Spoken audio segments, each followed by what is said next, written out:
बहुत बहुत स्वागत है आप सभी का। आज हम बात करेंगे कि शनि की साढ़े साती लगती कैसे है।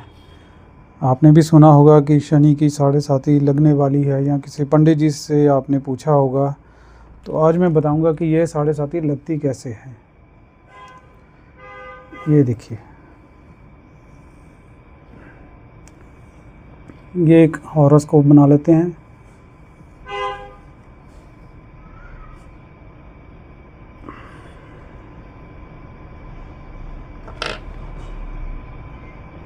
ये पहला घर, दूसरा घर, तीसरा घर, चौथा, पाँचवा, छठवां, सातवां, आठवां, नौवां, 10वां, 11वां और 12वां।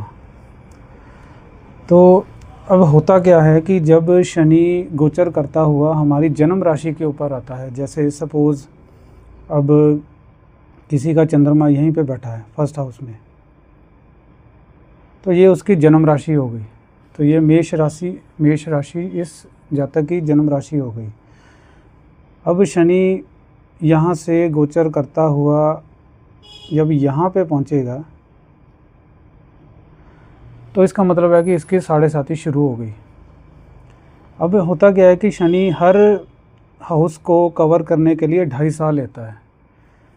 अब यहाँ पे पहुँचेगा, उसके बाद यहाँ पे पहुँचेगा तो 2.5 साल लेगा, यहाँ पे पहुँचेगा 2.5 साल बाद आएगा, फिर यहाँ पे 2.5 साल बाद ये अपना हाउस चेंज करता जाएगा। और जब ये यहाँ पे पहुँचेगा ना आपकी जन्म राशि से 12वें घर में, तो आपकी साढ़े साती ये शुरू हो गई।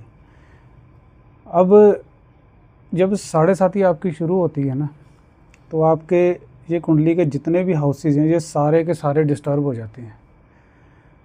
अब ये आपका सुख स्थान है, ये आप सेल्फ हो, ये आपका है ना, ये आपका मनी का हाउस है।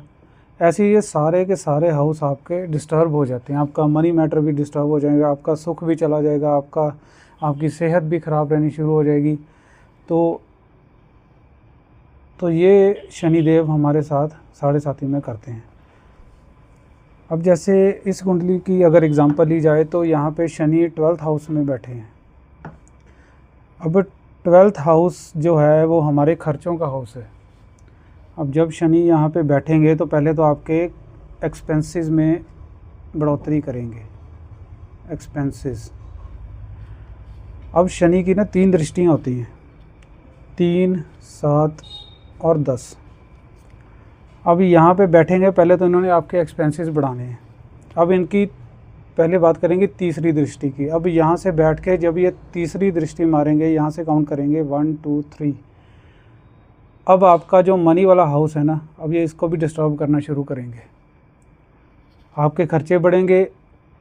ऑब्वियस सी बात है कि आपके अगर खर्चे बढ़ेंगे तो आपका मनी जो है वो कम होनी शुरू हो जाएगी। आपका बैंक बैलेंस जो है, ये आपका बैंक बैलेंस का हाउस है, तो वो आपका बैंक बैलेंस जो है वो कम करना शुरू कर देंगे।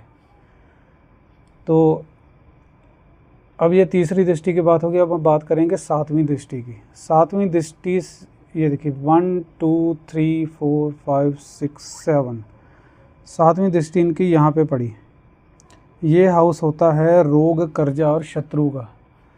आपके रोग बढ़ेंगे, आपके ऊपर कर्जा बढ़ेगा और आपके शत्रु एक्टिवेट हो जाएंगे। ठीक है। अब उसके बाद बात करेंगे इनकी 10वीं दृष्टि की। अब यहाँ तक 7वीं दृष्टि थी, 8वीं, 9वीं और 10वीं। अब ये आपका किस्मत का हाउस है, तो आपकी किस्मत को भी ये ख़राब कर देंगे उस टाइम पे। अब जो 7 बंदे को किस्मत का मिल रहा होगा ये साढ़े साती शुरू होने से पहले, अब उसका साथ मिलना इनको बंद हो जाएगा। तो इस टाइम पे इंसान को लग सकता है कि यार कल तक तो सारा कुछ ठीक चल रहा था, आज अचानक क्या हो गया, अब तो किस्मत लगता है साथ देना ही बंद कर गई। तो ये इफ़ेक्ट होता है साढ़े साती का। अब पहले तो ये 2.5 साल यहीं पे रहेंगे, 2.5 साल यहीं पे बैठे रहेंगे, ये सारे आपके हाउसेस को डैमेज करेंगे।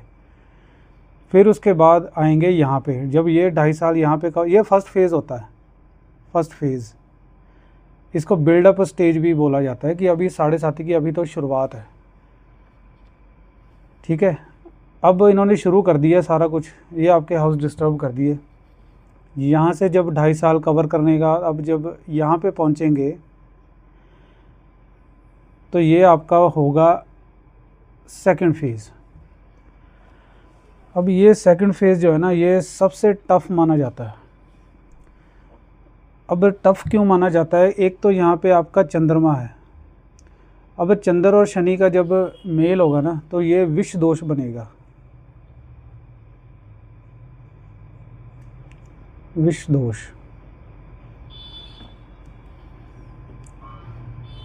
अब ये जो आपका सेल्फ है ना, अब ये आपके शरीर को इम्पेक्ट करना शुरू करेगा। यहाँ पे बैठ के आपकी सेहत ख़राब होनी शुरू हो जाएगी। और ये चंद्रमा के साथ जब ये विष दोष बनाएगा तो आपकी जो मानसिक स्थिति है उसको भी ये डिस्टर्ब करना शुरू करेगा। आपका एक जो मेंटल पीस होता है इंसान का, जो 7.5 से पहले, अब वो इसको डिस्टर्ब करना शुरू करेंगे। यानी कि दिमाग पे जब इतने सारे जब चीज़ें हो रही होंगी इंसान के साथ, तो ऑब्वियस सी बात है कि उसको मेंटली डिस्टर्बेंस आएगी। तो ये यहाँ पे बैठ के आपको डिस्टर्ब करेंगे। अब यहाँ से जब दृष्टि मारते हैं अपनी तीसरी, थर्ड हाउस में, अब ये आपके ना बोल्डनेस का हाउस है, बोल्डनेस या करेज। ये आपकी जो एक इच्छा शक्ति होती है आपके अंदर, जो एक साहस होता है, ये अब उसको डिस्टर्ब करना शुरू करेंगे। इस स्टेज पे आके इंसान जो है अपनी हिम्मत हार जाता है पूरी, क्योंकि अब उन्होंने आपका करेज का हाउस भी डिस्टर्ब कर दिया।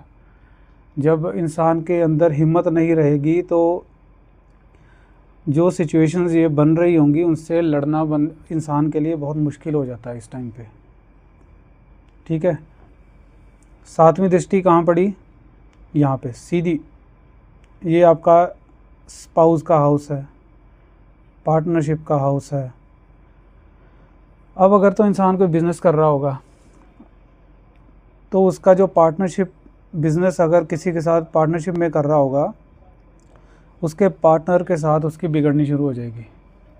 यानी कि अब वो पार्टनर जो कल तक उसका साथ दे रहा था, अब वो धोखेबाजी करनी शुरू कर देगा उसके साथ।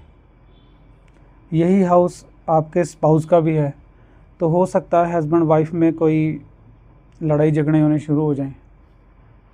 ठीक है, अब यहाँ से जब 7वीं दृष्टि यहाँ पड़ी, अब 8, 9, 10, अब ये 10वीं दृष्टि है ना, ये आपका कर्म स्थान है। तो अब आपका कर्म स्थान भी इसने डिस्टर्ब करना शुरू कर दिया। अगर आप नौकरी कर रहे थे, आपकी नौकरी में कोई चेंज आएगा, या आपकी नौकरी चली जाएगी, कोई नौकरी चेंज होगी, कुछ भी हो सकता है। यानी कि इसने इस हाउस को भी डिस्टर्ब करना है, किसी भी तरीके से करे। ठीक है, तो ये जो सेकंड फेज़ होता है ना, ये सबसे टफ़ होता है। इसमें तो फिर भी बंदे का गुजारा चल रहा होता है किसी तरीके से, अब इसमें गुजारा करना भी मुश्किल हो जाता है। तो यहाँ से जब 2.5 साल कवर हो गए तो अब ये आगे आएंगे यहाँ पे।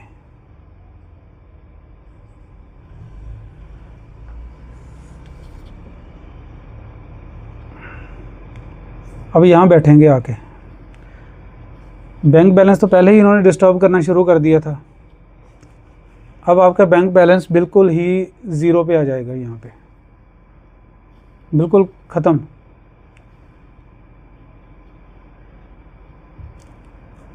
लेकिन ये जो ये यहाँ पे जो बैंक बैलेंस आपका डिस्टर्ब कर रहे हैं, ये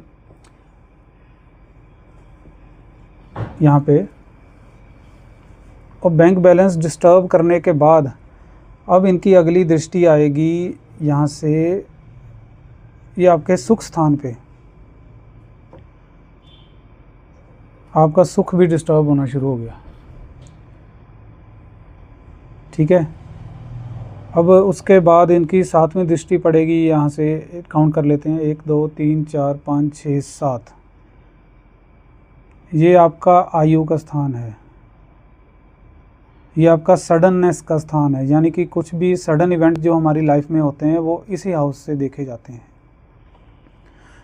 तो सडन इवेंट्स को ये एक्टिवेट कर देंगे, सडनली कुछ ना कुछ बुरा हो जाएगा या सडनली कुछ ना कुछ आपकी लाइफ में कोई चेंज आ जाएगा। ठीक है, उसके बाद अब 10वीं दृष्टि 7 से 8, 9, 10 यहाँ पे इस स्थान को प्रॉफिट्स का हाउस बोला जाता है। ये आपके बड़े भाई का भी है, एल्डर ब्रदर का। तो इस लाइफ के इस एरिया में भी आपको डिस्टर्बेंस आनी शुरू होगी। तो हालांकि ये भी बोला जाता है कि ये शनि की जो साढ़े साथी है, जब ये इंसान ये पहला फेज़ और सेकंड फेज़ निकाल लेता है, ये दोनों फेज़, तो थर्ड फेज़ में आके शनि थोड़ी आपको राहत दे देते हैं, थोड़ी आपकी जो उन्होंने डैमेज किया होता है यहाँ पे आके वो रिकवरी करनी शुरू कर देते हैं। लेकिन ये अकॉर्डिंग टू हॉरोस्कोप डिपेंड करेगा कि उनके नेगेटिव रिज़ल्ट्स जो हैं वो कितने नेगेटिव मिलेंगे, और अगर पॉजिटिव रिज़ल्ट आपको साढ़े साथी के दौरान मिलने होंगे तो वो कितने पॉजिटिव होंगे। शनि की 2 राशियाँ होती हैं, मकर और कुंभ। बोला तो ये जाता है कि शनि की ये दोनों राशियाँ तो शनि इनको डिस्टर्ब नहीं करते, बट बिल्कुल भी ऐसा नहीं है। शनि एक न्यायाधीश है, वो किसी को नहीं छोड़ेंगे। वो चाहे अब उनके अपनी खुद की राशियाँ होती हैं ना, उनको तो वो ज़्यादा उनकी परीक्षा लेते हैं। तो ये बात आपने बिल्कुल नहीं माननी कि अपनी राशियों को ये तंग नहीं करते, ये किसी को भी नहीं बख्शते। तो अब इतना कुछ बंदे की लाइफ में हो रहा होता है, तो अब मेंटल स्ट्रेस होता है कि इंसान कई बार ना डिप्रेशन में भी चला जाता है। तो वो शनि के ये जो विष दोष यहाँ पे बनता है ना, ये डिप्रेशन वाली स्टेज यही वाली होती है। तो ये थी साढ़े साथी के ऊपर एक छोटी सी बात, क्योंकि ये टॉपिक बहुत लंबा है। अगर और भी मैं बातें बताऊंगा तो बहुत सारी चीज़ें आपको बता सकता हूं, बट वीडियो लंबी ना करते हुए इस वीडियो को हम यहीं पे ख़त्म कर लेते हैं। बहुत बहुत धन्यवाद।